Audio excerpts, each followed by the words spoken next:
आज की वीडियो बहुत ज़्यादा इंपॉर्टेंट होने वाली है अगर आप 2026 में एक इंजीनियरिंग कॉलेज को चूज़ करने वाले हो।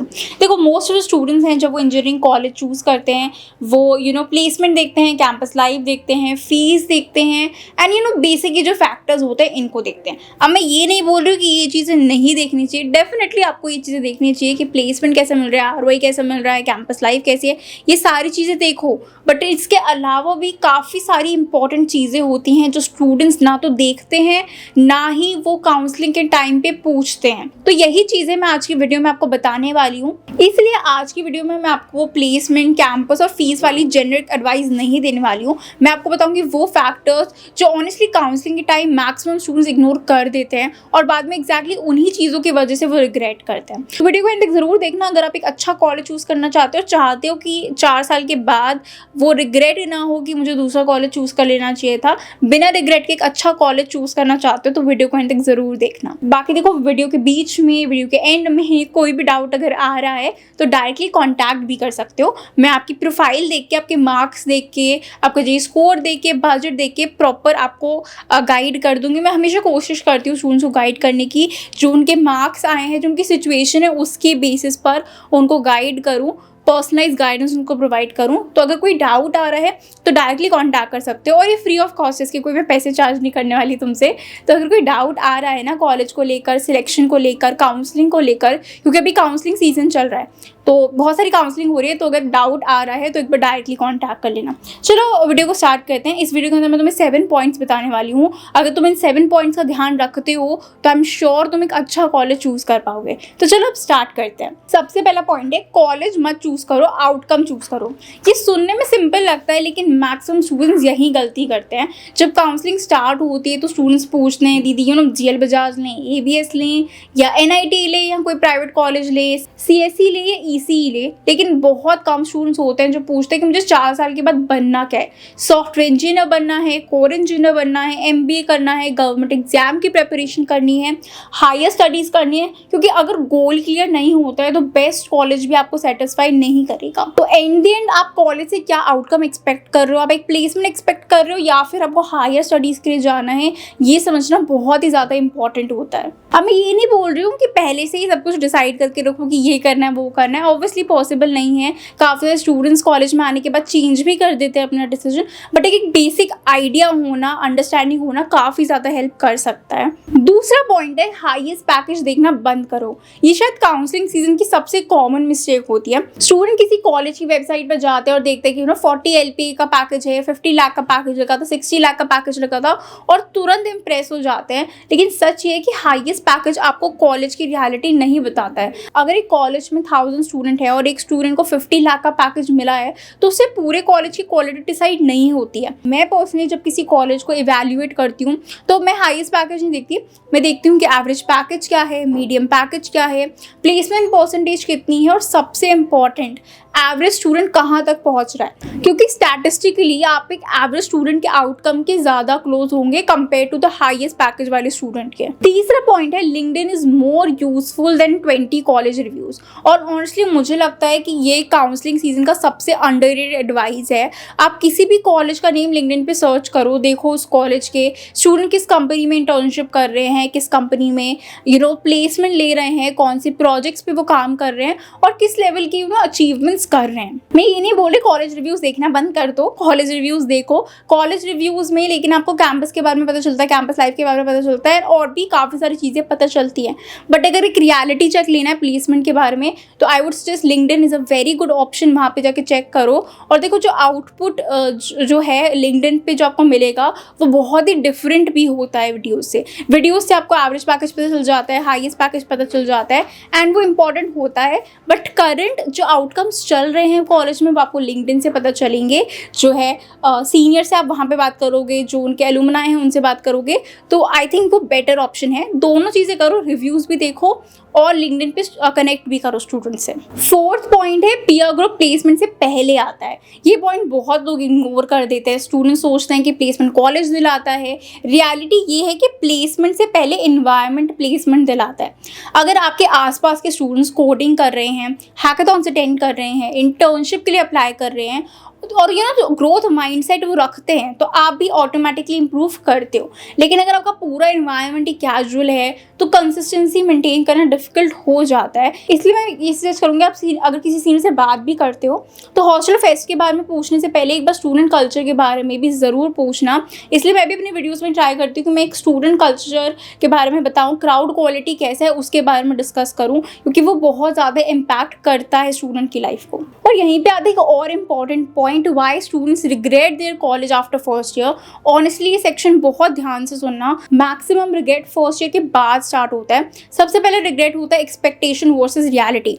स्टूडेंट सोचते हैं एडमिशन मिल गया मतलब लाइफ सेट हो गई है, लेकिन कॉलेज कोई देखो प्लेसमेंट मशीन नहीं होता है। कॉलेज अपॉर्चुनिटीज देता है, रिजल्ट आपको ही क्रिएट करना पड़ता है। दूसरा रिग्रेट होता है क्राउड को अंडर एस्टिमेट करना। एडमिशन के टाइम स्टूडेंट्स कैंपस देखते हैं, लेकिन फर्स्ट ईयर के बाद रियलाइज होता है कि उनके आसपास ग्रोथ ओरिएंटेड एनवायरनमेंट ही नहीं है। तीसरा रिग्रेट होता है ब्रांच को इग्नोर करना। कई स्टूडेंट सिर्फ कॉलेज के नाम के लिए ब्रांच कॉम्प्रोमाइज़ कर देते हैं और बाद में रियलाइज़ करते हैं कि उनका इंटरेस्ट कम्प्लीटली अलग फील्ड में था। चौथा रिग्रेट होता है placement expectation. Students highest package देखकर एडमिशन ले लेते हैं और बाद में समझ आता है कि उन्हें जो एक्चुअल कंपटीशन है वो कितना ज़्यादा है। Now coming back to the fifth point, location matters more than students think. मान लो दो कॉलेजेस है जिनका प्लेसमेंट ऑलमोस्ट सिमिलर ही है, एक है एनसीआर में और दूसरा है किसी रिमोट लोकेशन में। मोस्ट स्टूडेंट्स बोलेंगे दोनों सेम है, लेकिन रियलिटी में सेम नहीं है। एनसीआर जैसे रीजन में नेटवर्किंग अपॉर्चुनिटी ज़्यादा होती है, इंडस्ट्री एक्सपोजर बेटर मिलता है, इवेंट्स और सेमिनार्स भी ज़्यादा होते हैं और इंटर्नशिप जो अपॉर्चुनिटीज़ है वो भी आपको अच्छी मिलती है। ये फैक्टर्स ब्रोशर में देखो हाईलाइट नहीं होते हैं, लेकिन 4 साल में ना जो इनका इम्पैक्ट होता है वो आपको बहुत बड़ा लगता है। और आप खुद समझोगे, मैं खुद बीटेक कर रही हूँ, आई एम 3rd ईयर, तो मैं बता सकती हूँ these things matter a lot. 6th point है ब्रांच और कॉलेज का आंसर यूनिवर्सल नहीं होता है। यूट्यूब पे आपको 2 एक्सट्रीम ओपिनियंस मिलेंगे, कोई बोलेगा ब्रांच मैटर्स मोर, कोई बोलेगा college matters more. Reality depends on your goal. अगर आप सॉफ्टवेयर फील्ड में जाना चाहते हो तो ब्रांच को कम्प्लीटली इग्नोर करना डेंजरस हो सकता है। अगर आप MBA या UPSC टारगेट कर रहे हो तो कैलकुलेशन अलग हो सकती है। इसलिए जब भी कोई आपसे बोलेगा कि ऑलवेज चूज कॉलेज या ऑलवेज चूज ब्रांच, समझ लो एडवाइस इनकम्प्लीट है। हर स्टूडेंट का आंसर डिफरेंट होता है और ऑनेस्टली ये वही स्टेज है जहाँ मैक्सिमम स्टूडेंट्स कंफ्यूज हो जाते हैं। लोअर NIT मैकेनिकल या decent private college CSE, EC in a better college या CSE in a weaker college. और जब भी आप ऐसे किसी कंफ्यूजन में होते हो, आप डायरेक्टली कॉन्टैक्ट भी कर सकते हो मुझे। और ऑनेस्टली यही वो स्टेज होता है जहाँ पे मैक्सिमम स्टूडेंट्स कंफ्यूज हो जाते हैं। लोअर NIT का मैकेनिकल या फिर डिसेंट प्राइवेट कॉलेज का CSE, EC in a better college या CSE in a weaker college. और देखो अगर आपको ऐसे कोई डाउट आ भी रहा है, कन्फ्यूजन आ रहा है, तो उसके लिए आप मुझे डायरेक्ट कनेक्ट कर सकते हो। कई बार एक 15 मिनट का डिसीजन आपके 4 साल को बचा सकता है। रिग्रेट अगर नहीं करना चाह रहे हो और ऐसे डाउट आ रहा है तो एक बार कॉन्टैक्ट कर लेना। कॉन्टैक्ट डिस्क्रिप्शन बॉक्स में है, वहाँ से ईजिली रीच आउट कर सकते हो और मैं आपको प्रॉपर गाइडेंस प्रोवाइड कर दूंगी। 7th पॉइंट है कॉलेज रिव्यूज़ देखो लेकिन उन पर ब्लाइंडली ट्रस्ट मत करो। एक स्टूडेंट प्लेसमेंट के बाद रिव्यू देगा तो नेचुरली पॉजिटिव होगा। एक स्टूडेंट जिसका प्लेसमेंट बहुत ज़्यादा अच्छा नहीं लगा हो या प्लेसमेंट ही ना लगा हो, वो नेचुरली नेगेटिव रिव्यू देगा। दोनों अपनी साइड से सच बोल रहे होंगे, लेकिन देखो दोनों का ही एक्सपीरियंस कम्प्लीटली अलग होगा। इसे सिर्फ एक स्टूडेंट रिव्यू देख के अपना डिसीजन मत बनाया करो। पैटर्न देखो, अगर तुम 20 स्टूडेंट सेम ही बात बोल रहे हैं तो उसे सीरियसली लो, ऑब्वियसली सच ही होगा। लेकिन सिर्फ अगर तुम्हें दिख रहा है कि सिर्फ ये इसी स्टूडेंट ने ये बात बोली है, तुमने 3-4 रिव्यूज़ देखे और उसमें एक पॉइंट तुम्हें नहीं मिला, तो हो सकता है वो उसका पर्सनल एक्सपीरियंस हो और वो सच ना हो। अब मैं आपको वो 5 क्वेश्चन बताती हूँ जो मैं पर्सनली किसी भी कॉलेज को रेकमेंड करने से पहले देखती हूँ। सबसे पहला क्वेश्चन, अगर मैं इस कॉलेज की एवरेज स्टूडेंट होती तो 4 साल बाद मेरी पोजीशन क्या होती? हाईएस्ट पैकेज नहीं, एवरेज स्टूडेंट। दूसरा क्वेश्चन, क्या इस कॉलेज का पीयर ग्रुप मुझे पुश करेगा या मुझे कंफर्टेबल कर देगा? तीसरा क्वेश्चन, अगर प्लेसमेंट ना भी लगे तो क्या यहाँ इंटर्नशिप और स्किल बिल्डिंग अपॉर्चुनिटीज़ मिलेंगी? चौथा क्वेश्चन, फीस और एक्सपेक्टेड आउटकम का बैलेंस कैसा है? सिंपल लैंग्वेज में ROI बन रहा है कि नहीं बन रहा है? And last and 5th question is, अगर मेरा यंगर ब्रदर या सिस्टर होता तो क्या मैं उसे यहाँ पे एडमिशन लेने देती? मैं उसको ये कॉलेज एडवाइस करती या नहीं करती? बहुत बार क्या होता है, हम जब खुद के लिए डिसीजन लेते हैं ना तो इमोशनली डिसीजन ले लेते हैं, बट जब हम किसी अपने क्लोज वन को, अपने सिबलिंग को वो कॉलेज सजेस्ट करते हैं तो हम प्रैक्टिकली सोचते हैं। तो इसलिए अगर कभी कोई कॉलेज चूज़ करो और कन्फ्यूजन आ रहा है तो ये 5th क्वेश्चन बहुत इंपॉर्टेंट क्वेश्चन है, इसको ज़रूर सोचना। फाइनली मैं यही बोलूँगी, परफेक्ट कॉलेज एग्जिस्ट नहीं करता है। हर कॉलेज के प्रोज भी होते हैं, हर कॉलेज के कॉन्स भी होते हैं। आपको ये देखना है कि आपके लिए क्या मैटर कर रहा है। हो सकता है जो आपके लिए एक प्रो हो, दूसरे के लिए कॉन भी हो सकता है। किसी और स्टूडेंट को वो कॉन भी लग सकता है। हो सकता है आपको कैंपस लाइफ चाहिए हो, फ्रीडम चाहिए हो, लेकिन वो किसी और स्टूडेंट के लिए कॉन भी बन सकता है। तो इसलिए अपने जो है देखो कि आपको किस टाइप का कॉलेज चाहिए, आप क्या आउटकम एक्सपेक्ट कर रहे हो। जो ये मैंने 7 पॉइंट्स बताए, इनको ज़रूर ध्यान में रखना किसी कॉलेज को चूज़ करते वक्त। बाकी फिर भी कोई डाउट आ रहा हो, कन्फ्यूजन हो, तो उसके लिए आप डायरेक्टली मुझे कॉन्टैक्ट कर सकते हो। ये देखो बिल्कुल फ्री ऑफ कॉस्ट है, ऐसे कोई पैसे नहीं लग रहे हैं।